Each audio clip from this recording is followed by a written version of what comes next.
नमस्कार, प्रणाम, सलाम। मैं हूं आपका भाई राजमंगल, जिसे आप जानते हैं, पहचानते हैं और थोड़ा बहुत प्यार भी देते रहते हैं। जैसा कि आपको पता है कि मेरे नेतृत्व में बहुत सारे सिंगर जो हैं भोजपुरी सिने जगत में, भोजपुरी मार्केट में अपना नाम का डंका बजवा रहे हैं। तो आप लोगों को बताने जा रहा हूं कि बहुत जल्द लगने वाला है हिंदुस्तान में लॉकडाउन। तो इस लॉकडाउन में हमारे जो गरीब पिछड़े सिंगर है वो क्या करेंगे, तो उन लोगों की एक छोटी सी खुशखबरी है। ध्यान से सुनिएगा, क्योंकि जे3 राइजिंग स्टार लेकर आया है ऑनलाइन सिंगिंग कॉम्पिटिशन।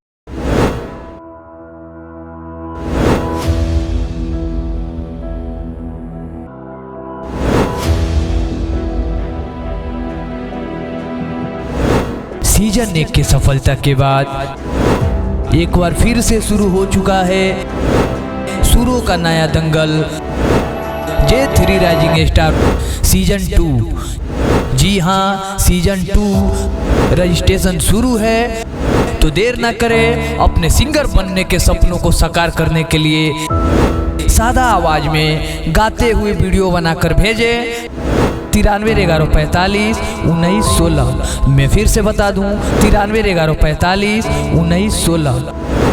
इस कंपटीशन में 3 विनर को मिलेगा मुफ्त में ऑडियो एंड वीडियो। तो देर ना करें, अपना वीडियो बनाकर मेरे व्हाट्सएप नंबर पर सेंड करें।